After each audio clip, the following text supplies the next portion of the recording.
然后我哥有个战友的儿子，今年30岁了，就说他各方面条件都觉得很不错，就想介绍给我女儿。我女儿她说哇，这么老了，她还没有男朋友啊？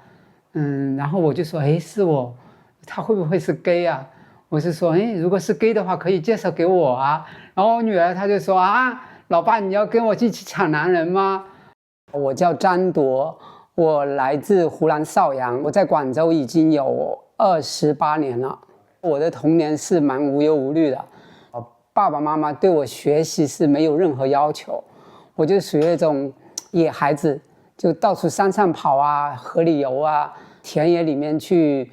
抓泥鳅啊，山上采野果啊，在外面疯跑的那种类型。我妈妈2018年去世了，我爸爸已经86了，现在我爸爸我女儿我们3个人一起住。我的本职工作是做社工，我做设计做到40岁的时候，我发现整个社会是对中年人是不友好的。他招聘的时候他说限35岁以下，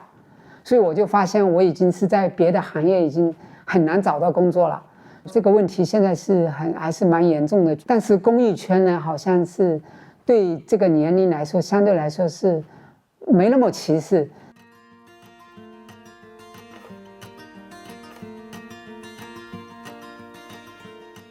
我会觉得好看的男生或者是我喜欢的男生是有吸引力，但是我没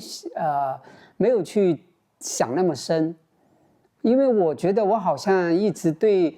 爱情这个东西那时候就属于比较单纯，我没有意识到同性恋这个对我有什么很大的困扰之类的，没有。后来我在想，是不是因为我看琼瑶剧的，我会把它想得很美好，性是排在后面的。而且我觉得我那时候跟女生也会有那种浪漫的情感，我们是谈恋爱的，因为我们在高中的时候我也是蛮喜欢她的，那时候是一起打乒乓球，她是那种非常活泼可爱的，非常开朗，也比较豪爽的，但是那种喜欢是没有情欲色彩的，你能感觉得到它就是一种天然的喜欢。我们2个是玩得非常的合拍，我就觉得好像不错啊，他也比较主动嘛，我妈妈也对他很满意，因为他是老师。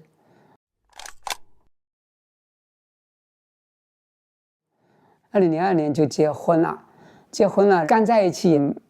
还是蛮开心的。说到同性恋这个东西呢，其实我心里隐隐觉得怎么对男生也会有喜欢，就是开始有疑惑了。我是那种比较简单吧，我就觉得哎，那这个东西我就不去想它，我就把它抛到一边。你有没有一种刻意的去屏蔽同性恋？我觉得有刻意屏蔽。为什么呢？因为当我遇到我的前妻的时候，我会非常开心。我的意思就是觉得哎，原来我是一个异性恋，哦，太好了。我就觉得有一种那种如释重负的感觉，就是觉得哎，原来我是一个很正常，也可以这么说吧，就是自己觉得哎，我是一个符合家人、符合大众、符合整个社会的一个期待的一个人。那时候我就几乎没去考虑这些性取向的事情，而且我好像还是觉得性对我来说是没那么重要的，可能我的内心在渴望那个美美的爱情吧。就是刚开始的时候不知道怎么跟异性做爱，但是我觉得没问题，因为这个是学习嘛。因为我觉得性爱是需要学习的，他也是第一次，我也是第一次，我们2个比较笨拙，还比较顺利就完成了。完成的性爱我也觉得哎，也还可以哦，更加证明我是一个很正常的人。2004年我们就生了我的女儿。刚开始你会觉得我学会了学以致用，但是用着用着你会觉得哎，这个东西不是你要的。我每次在发生性行为的时候就会觉得我这个就好像是在交作业，我学会了这个技巧，用起来是越来越困难，就知道那不行了，也就是心里的那个一直压抑的东西它就跑出来了。之前是一种完成任务，符合大众的期待，包括自己也期待我自己是一个传统意义的好男人，好丈夫、好爸爸。事实上不行，因为那就是你的本能，你就会觉得跟他发生性行为的时候非常痛苦。就是我的前妻，她就很敏感嘛，他就发现了，他也很痛苦。但是我们呢，我没办法去坦诚的面对。其实我跟我前妻是沟通非常好的，包括一些很细微的事情，一些我们家庭的事情、生活中的事情，我们都喜欢互相分享。但是唯一的是这个性，我没办法跟他分享，就是我不能再伪装下去，或者是我不能再强迫自己做一个无法完成的一个题目。一方面我觉得有一点羞耻感，另一方面有一种愧疚，就觉得我对不起我的老婆。还有一种呢，就会觉得又很着急焦虑，就觉得哎怎么办？因为那个时候他觉察出来之后，他就要提出离婚了，就是那我会更加焦虑。如果你看到我那个时候的，在我之前的照片，我有116斤，但是现在我只有100斤，就是那段时间就非常焦虑，包括我的胃就很明显的感觉到每天就不舒服，整个情绪也不好，很快的就瘦下来，瘦了16斤。他是怎么觉察的？性爱明显的锐减，最后1年的时候也就几次。我曾经跟他说过，我说亲爱的，可能我是性冷淡。他说啊，你性冷淡，难道我就是性热情吗？然后他其实有一点不开心，我能感觉得到，但是我也没办法，因为这个东西还是羞于启口，对我来说是非常大的挑战，没办法说出这个东西。但是我是不愿意离婚的，我会觉得我还是要做一个传统意义中的一个完美的家庭，我还是觉得一个爸爸、一个妈妈、一个孩子，这是一个完美的家庭，为什么要离婚？那个时候的我觉得是一件不好的事情。其实他也做了一些妥协，他觉得小孩子要大一点再离婚，所以我觉得对他来说也是蛮痛苦的。我感觉到是那种气氛是很微妙，他有怨言，但是他又不好去表达，然后我有一些愧疚啊、焦虑啊，包括很多复杂的情绪也不好表达，我们要装着没有事情发生，那种感觉其实很不好。我在身体上其实我不会抗拒他，我会觉得搂着他我会觉得很有安全感，但是我就真的是没办法有性行为，但是我又知道他想要，然后那种感觉还是蛮痛苦，我觉得痛苦跟纠结跟焦虑，就是在表演一个好爸爸或者是好丈夫这个角色。我就主动跟他协商因为我们有一套房子是夫妻共同财产，是我说那个房子就给女儿，因为她肯定是要再结婚的嘛。我说女儿是我来带，抚养费了我不用你出，但是我们就把房子给女儿，很快就谈妥了，就法院第2次就是属于协商就离了婚了。离婚以后呢，你那个时候生活在哪里？在广州，然后我女儿跟我一起生活，妈妈过来帮我一起带小孩。我还是蛮感谢我的女儿，她给我带来了很多的慰藉和快乐。跟她在一起，你能感觉到小孩子就是那种天真无邪跟无条件的爱父母那种状态，我会觉得很满足。但是其实我也发现，因为她已经有自己的思想了，长大之后她才告诉我，她经常会晚上偷偷的一个人在床上哭，她会觉得爸爸妈妈离婚了，他是有痛苦的。他后来也甚至跟我哭着跟我说，他说爸爸妈妈为什么你们要等我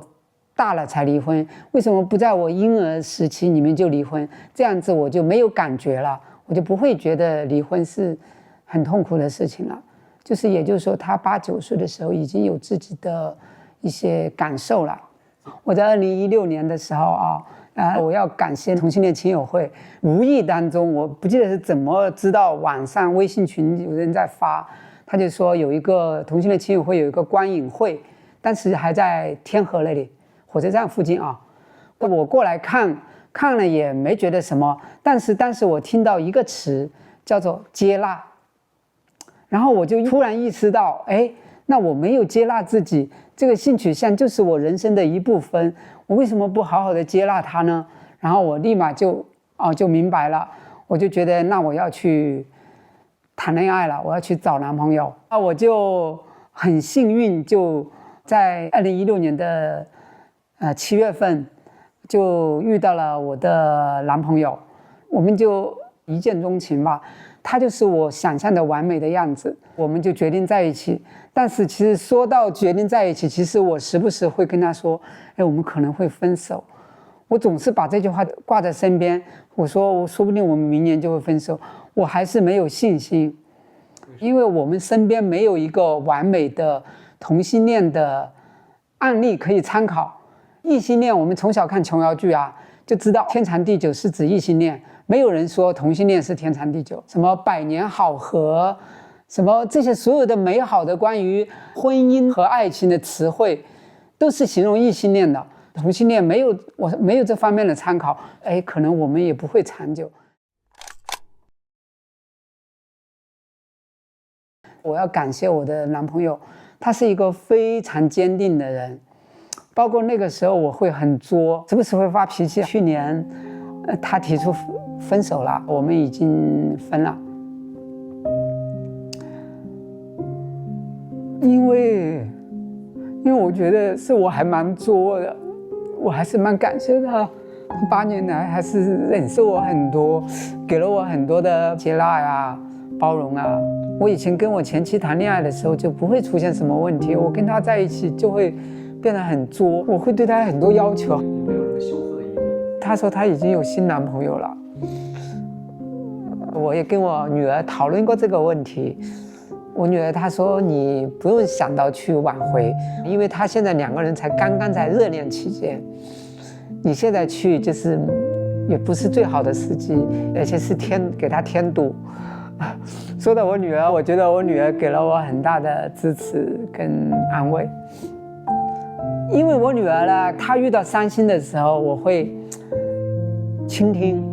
她说，然后给她一个很好的拥抱。所以这个习惯养成之后呢，她那天看到我神色不对，然后我就跟她说了这件事情，然后我就哭了。她就用我对待她的方式来对待我，她很快就抱住我，她说：“哦，爸爸，你别哭。”我女儿就是一个很好的一个朋友或者亲人吧。他会给了我很多安慰。这段时间我甚至跟他讨论过，我说女儿，我发现我很难再找到比他更合适的男朋友了，我说我要不要去就做他的地下情人，做小三好不好？他立马就跟我理论分析，他说你愿意啊，但是他不一定愿意啊，你如果做小三的话，影响他和现任的感情啊，他会衡量利弊啊。我还是觉得是我有问题，因为我时不时会闹分手。我闹分手的时候，等个1-2个月，有长有短了，我会主动又找他复合，好像我觉得我有一点真的不正常，我会很享受这种感觉。就刚开始我会有点觉得他可能只是在闹别扭，我以为他会不离不弃，我怎么作他都会不离不弃。他真的提出分手，我还是觉得他可能也是发一下脾气，因为我经常那样子对他，他可能也反过头来以其人之道还治其人之身来对待我吧。但是慢慢的我才意识到，我们是真的分手了。我以为我现在走出来了，但是看起来其实还是没有。所以我觉得这个事情它不是说一个点突然截断你就走出来了，我觉得它还是一个非常漫长的过程。我觉得我也接纳自己的这个状态，我也觉得这个失恋对我来说真的是一个很好的成长。我会反思为什么我会那么作。我之前的异性恋爱情是一种模仿跟学习，就是也可以叫做随大流，就是因为我们从小受的教育就是这样子的。但是跟我这个同性这个男朋友在一起的时候，我会喜欢的同时我会有那种性的欲望。所以我在想为什么我跟同性这个男朋友在一起会这么多深层次的感受，我的痛苦，我的美好，我的愤怒，我的那些纠结，我都会写下来记录下来。这种爱情应该真的才是那种有爱又有恨，这才是真正的琼瑶剧里面说的那种真正的爱吧。你看那个琼瑶剧里面动不动就是爱的死去活来的同性恋，这个恋情当中我就感受到那种爱恨交织的那种情绪，就是觉得琼瑶阿姨还是没有骗我。我女儿后来8岁多的时候来广州，就是一直我带的嘛，因为我跟她的关系是非常平等民主的。然后在2016年我认识那个男朋友的时候，因为他的父母是不接纳我，我就没办法去他家。我在家比较有话语权嘛，我就经常带他来我家过来小住，然后我们关系就非常的好，非常的融洽跟亲密。那时候我女儿就说：“哎呀，你们2个死基佬，是不是在搞基啊？”我跟我男朋友就笑一笑，也没有回答这个问题，他只是开玩笑嘛。反正就是读高中的前一个晚上，他就跟我聊天，聊着聊着他就开始哭了。他说：“爸爸，他说，你之前一直没有结婚是为了来带我，现在我要去住校了，你会不会帮我找个后妈呀？”然后我一听到的时候我就笑死了，我说仔仔，我说我不会帮你找个后妈，我会帮你找个后爸。他说啊，什么意思？我说我是同性恋。然后他说那你男朋友是谁？我说你认识的啊。我说经常来我们家的呀。然后他就说哦，原来是他是用3秒钟就接受了，就完全没有问题。所以我觉得跟我的之前的很长的时间的教育有关吧。他是一个非常包容的人，很快就接纳了我的性取向。我们有时候有一些亲密的行为，他会在旁边就是调侃我们，就是用嫌弃的，就是说在他面前撒狗粮。就我在准备接受采访之前，我就问了一下我女儿，我说我准备接受阿强的采访，我说你介不介意啊？她说哎，你为什么问我啊？我说爸爸出柜我完全不介意别人怎么看，但是我担心这会对你造成影响，因为别人可能会说你的爸爸是个同性恋哦。他的回答就是说这个有什么要紧，刚好也是一个我检验朋友的一种手段。他用了这句话，他的意思就是说，如果那个朋友接受我爸爸是同性恋，我就跟他做朋友；如果他不接受，我就不跟他做朋友。我是蛮感动的。他有3个玩得最好的朋友，一个是他的表妹一个是他的闺蜜女同学，还有一个是 gay 蜜。他有一个男同性恋的同学跟他玩得很好，他说他这3个人他都跟他们说了。我女儿也是客观来评价过我嘛，她说她跟她同学好朋友也讨论过，他们觉得像我这样的爸爸是不可思议的，他们同学的父母是不会像我这样子有平等的那种意识。就今年毕业嘛，去年有一段时间他会时不时哭，他说他要毕业了，他说爸爸你这么老了，我不一定能找得到工作。我就突然想起，可能是因为我曾经跟他说过我之前工作的不容易，导致他有一些焦虑。所以我在想，父母在遇到自己自身的工作上的非常大的挑战的时候，还是要在小朋友面前要稍微少说一点，这个焦虑的情绪会传达给他，他会觉得天哪，爸爸找不到工作了，那我的工作还没找到，我要养爸爸我又养不起。我立马就意识到了，直到我女儿快20岁了，我还是在修正我的抚养的方式，我就立马明白了，就是我的问题。当时我就告诉他，第一，我说爸爸有存款；第二呢，爸爸有房子，我不用租房子；第三呢，我有社保，我将来不用你养老，你就根本不用担心这个问题。我就立马要从这个理智上把他这个焦虑的情绪给去除掉嘛。我女儿不是今年刚大学毕业嘛，还在实习，然后我家族特别是我哥哥，他就开始张罗给他介绍对象嘛。然后我哥有个战友的儿子，今年30岁了，